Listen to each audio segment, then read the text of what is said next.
नमस्कार. आपण सगळे मला चांगल्याने ओळखता. मी सलील देशमुख. गेल्या अनेक वर्षापासून सामाजिक राजकीय जीवनामध्ये मी सक्रिय आहे, अग्रेसर आहे. याच्या व्यतिरिक्त राष्ट्रवादी काँग्रेस पार्टी सन्माननीय शरद पवार साहेबांच्या नेतृत्वात असलेल्या या पक्षामध्ये सुद्धा गेल्या अनेक वर्षापासून मी सक्रिय आहे.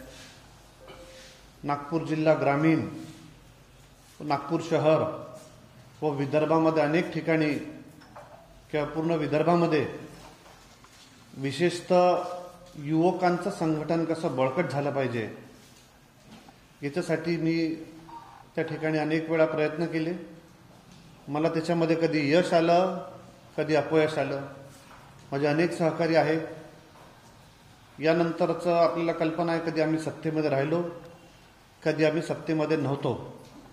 विरोधी पक्षात होतो, कधी सत्तेत होतो. मागील काळामध्ये 1.5-2 वर्षासाठी आम्ही त्या ठिकाणी सत्तेमध्ये पण सुद्धा त्या ठिकाणी होतो.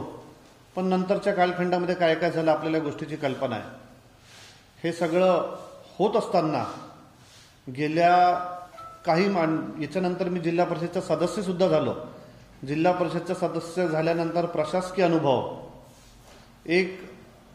अनुभवाच्या माध्यमातून जाऊन आपण लोकांची कशी सेवा करू शकतो, लोकांचे प्रश्न कसे सोडू शकतो व विकास कामं मोठ्या प्रमाणात आपल्या भागामध्ये कसे खेचून आणू शकतो, मोठे प्रकल्प जेणेकरून आपल्या विदर्भामध्ये नाही आपल्या परिसरामध्ये एक चांगला त्याचा फायदा होईल, याच्यासाठी सुद्धा मी प्रयत्न केले आणि बरेच प्रमाणे मला त्याच्यामध्ये यश आलं. सातत्यपूर्ण पाठपुरावा सुद्धा मी त्या ठिकाणी केलं.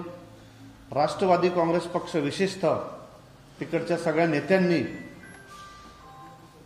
सगळ्या मंत्र्यांनी मला त्याच्यामध्ये मोठा पाठिंबा दिला, मला मोठा सपोर्ट केला आणि त्याच्यामुळे आज आपण पाहाल की मोठे प्रकल्प या भागामध्ये माझ्या माध्यमातून किंवा माझ्या पाठपुराव्यामुळे यांच्या सहकार्यामुळे त्या ठिकाणी येऊ शकले. पण गेल्या 6 महिन्यापासून आपण जर का पाहाल, 6 नाही गेल्या 4-5 महिन्यापासून आपल्यापैकी काहींना माहीत असेल, थोडी माझी प्रकृती अस्वस्थ असल्यामुळे, थोडी माझी प्रकृती चांगली नसल्यामुळे मी या ठिकाणी काही कालखंडासाठी राष्ट्रवादी काँग्रेस पक्ष, शरद पवार गट या पक्षाचा त्या ठिकाणी राजीनामा देऊन राहिलो. आणि हा राजीनामा मी आमचे सर्वोच्च नेते सन्माननीय शरद पवार साहेब, आमचे कार्याध्यक्ष सन्माननीय सुप्रियाताई, प्रदेशचे अध्यक्ष सन्माननीय शशिकांतजी शिंदे, आमचे युवा नेते रोहित भैया पवार, त्याच पद्धतीने आपले जिल्हाध्यक्ष इतर लोकांना त्या ठिकाणी पाठवलं. या गोष्टीची आपल्याला कल्पना देण्यासाठी मी आज आपल्याला बोलवलं आहे. आपल्यापैकी काही प्रश्न असेल तर मी उत्तर देऊ शकतो.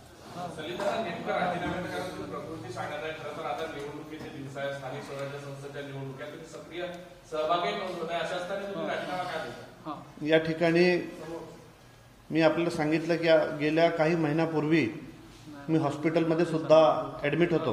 हे ॲडमिट असताना सुद्धा मला काही महिने डॉक्टरने सुद्धा सांगितलं की आपण थोडंसं आपल्या प्रकृतीकडे लक्ष द्यावे आणि या कारणास्तव मी हा राजीनामा त्या ठिकाणी देऊन राहिलो.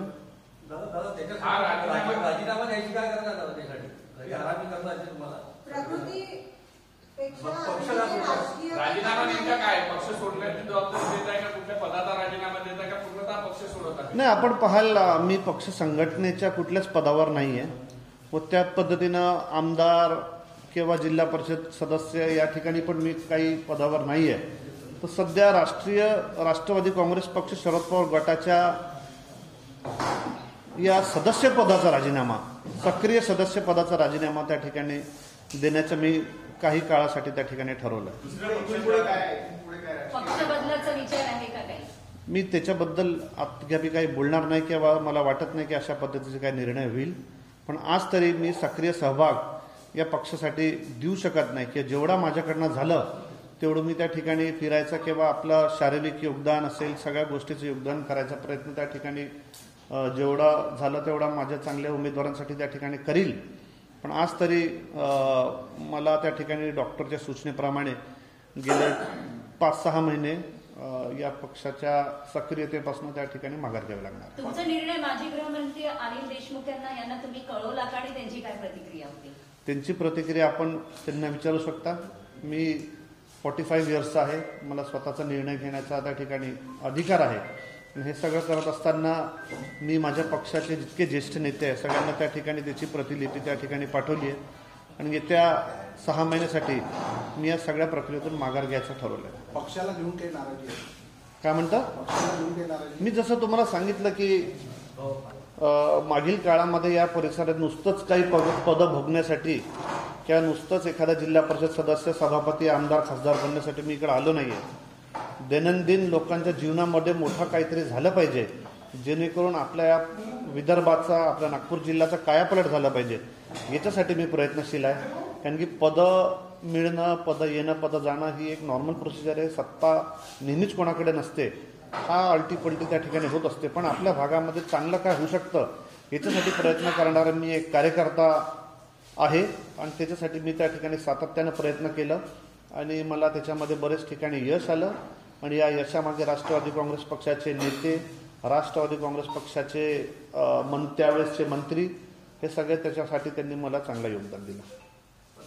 यासाठी तुम्ही पक्ष सक्रिय सदस्यपदाचा राजीनामा देण्याची काय करा, तुम्ही आराम करू शकता आणि असं असताना तुम्ही पुन्हा म्हणता की मी काही निवडणुकीसाठी सक्रिय सुद्धा असणार आहे. पण दोनपैकी नेमकी बाजू काय तुमची?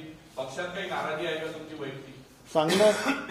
चांगलं सुदृढ होऊन, म्हणजे पूर्ण सुदृढ होऊन, पूर्ण टणटण होऊन जेव्हा आपण निवडणुकीचं जेव्हा आपण पक्षाचं काम करू त्या गोष्टीची वेगळी असते, नाहीतर मजा वेगळी असते. नाहीतर थोडं घरी राहा, थोड्या काळासाठी बाहेर जा, पुन्हा घरी या, असं करणं मला त्या ठिकाणी काही उचित वाटत नाही. म्हणून मला असं वाटलं की आपण पूर्ण वेळ पक्षाला दिला पाहिजे. म्हणून त्या ठिकाणी मी पूर्ण वेळ पक्षाला न देऊ शकल्याने त्या ठिकाणी मी 2 पाऊल या ठिकाणी माघार घेतो. काय म्हटलं आपण? मी आपल्याला सांगतो की मी सुदृढ होऊन, म्हणजे आपल्या सगळ्यांचा साथ राहिला, आशीर्वाद राहिला, चांगल्या पद्धतीने सुदृढ होऊन येणाऱ्या दिवसामध्ये जनतेचा, लोकसेवेचं त्या ठिकाणी काम करेल. काय म्हणले? आता उद्या काय परिस्थिती निर्माण होईल याच्याबद्दल तर कोणी सांगू शकत नसतं. पण त्या ठिकाणी आज तरी मानसिकता अशी आहे की आपण त्या ठिकाणी लोकांची सेवा व जनसेवा ही ताकदीने त्या ठिकाणी करावी. संकेत आहे का दादा? मध्यंतरी अजितदादा सुद्धा तुम्हाला दवाखान्यात भेटून गेले, संकेत आहे का अजितदादा घराकडे वगैरे जात आहे? नाही, मला त्या गोष्टीचा आनंद आहे की त्यांच्या मनात एवढं प्रेम होतं की मला भेटून गेले आणि त्यांनी वेळात वेळ काढला. त्या गोष्टीचं मला माहीत नव्हतं की गेल्या 3 ते 4 मिनिटापूर्वी मला त्या गोष्टीची कल्पना झाली की सन्मान्य देशाचे महाराष्ट्राचे उपमुख्यमंत्री अजितदादा तिकडे आले. या गोष्टीचा मला आनंद आहे की एका काळात आम्ही खूप चांगलं काम केलं. त्यांनी सुद्धा विकासाच्या दृष्टीने ते लोक सहकार्य करत असतात म्हणून ते भेटायला आले. एक आनंदाची गोष्ट वाटली मला. काही विरोधी पक्षाचे लोक पण आले त्याच्यामध्ये, माझ्या पक्षाचे पण लोक आले. पण एखाद्याला हॉस्पिटलमध्ये जाऊन भेट घेणं त्याच्यामध्ये काही पक्षाचा विषय नसतो. आपण पण बरेच लोकांचे भेट घेण्यासाठी त्या ठिकाणी जात असतो. हे सगळ्यांना माहिती आहे त्याच्याबद्दल.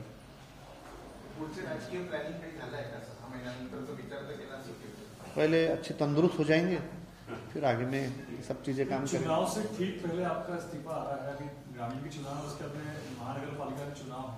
तो सवाल है कि चुनाव से पहले क्यों आपका इस्तीफा? मैं आपको बताया कि जिस ताकत से हमें ग्रामीण के और शहर के लोगों का मुझे काम करना चाहिए, उतनी ताकत से शायद मैं न कर पाऊँ, इसलिए मैं 2 कदम पीछे हट रहा हूँ और इसलिए रेजिग्नेशन. सलील दादा, एकीकडे शरद पवार साहेब आता नुकतेच म्हणाले की दोन्ही पक्षांनी एकत्र स्थानिक पातळीवर युती करून निवडणुका लढण्याचं मी स्वातंत्र्य दिलेलं आहे. तुम्हाला वाटत नाही का की या एका निवडणुकामध्ये दोन्ही राष्ट्रवादीने एकत्रितपणे निवडणूक लढवून यश प्राप्त करावं? कारण भाजपसारखा प्रबळ पक्ष तुमच्या विरोधात उभा आहे. तुम्ही शरद पवार यांच्या आव्हानाकडे कसे बघता? नाही, ते सगळे निर्णय स्थानिक पातळीवर त्या ठिकाणी दिले गेले आणि स्थानिक पातळीवर निर्णय दिले गेले असताना स्थानिक पातळीवर कोणाचं कसं जुळतं तशा पद्धतीने ते लोक तिकडे करत असतात. एक नियम हा सर्वत्र लागू होऊ शकत नाही. इतके नगरपंचायती आहेत, इतके महानगरपालिका आहेत, इतके जिल्हा परिषद आहे. एका वडिलांचे 2 मुलं असतात, एक मुलगा वेगळा असतो, एक मुलगा वेगळा असतो. तर एका गावामध्ये काय रीत असते ते दुसऱ्या गावामध्ये राहिलंच, अशी याच्यातली काही याच्यामध्ये काही असत नाही. म्हणून त्या ठिकाणी सन्माननीय शरद पवार साहेबांनी सांगितलं ते की स्थानिक पातळीवर जे काही निर्णय घेतात तुम्ही घ्या. अनिल भाऊंची काही नाराजी आहे का तुम्ही विधान परिषदेत लढले त्यांची त्यांच्या तिकीटवर तुम्ही लढले तेव्हा मी गेल्या अनेक वर्षापासून जसं मी सांगितलं 22-23 वर्षापासून त्या ठिकाणी काम करून राहिलो आहे. तर माझा निर्णय घेण्यासाठी अनिल बाबूला पण त्या ठिकाणी त्यांनी सुद्धा त्यांनी सुद्धा माझं नाव सुचवलं होतं की बाबा सलीलनी त्या ठिकाणी यावेळेस तरुण चेहरा म्हणून त्या ठिकाणी केलं पाहिजे. बरेच विकास कामं मी त्या ठिकाणी केले. चांगला दांडगा जनसंपर्क माझा त्या ठिकाणी आहे आणि लोकांची नम्रतेने वागणूक आपण सत्तेमध्ये असो किंवा नसो आणि लोकांना सहकार्य करायचा प्रयत्न त्या ठिकाणी मी सातत्यानं मोठी सेवा करायचा त्या ठिकाणी प्रयत्न केला आहे. म्हणून कदाचित त्यांच्या कार्यकर्ते पदाधिकारी ज्येष्ठ लोकांना वाटलं असेल म्हणून मला त्याची संधी भेटली. दादा तुम्ही ग्रामीण पातळीवर काम करता, मला सांगा यावर टिप्पणी कराल का की नुकतेच आता सावनेरमध्ये 10,000 कोटीचा जो प्रकल्प आता उभा राहतो? नाही, आज मी या महत्वाच्या विषयासाठी आलोय आणि कुठलाही प्रकल्प झाला तर त्याचं त्या ठिकाणी स्वागतच आहे. आज मी या महत्वाच्या विषयासाठी आलो म्हणून आज मी सावनेरमध्ये उमरेडमध्ये या सगळ्या विषयांच्या बद्दल आपण नंतर बोलू. या मुख्य विषयांवर विषयांतर नको होण्यासाठी आपण येणाऱ्या काळामध्ये दुसरे काही आपण विषय घेऊ. धन्यवाद.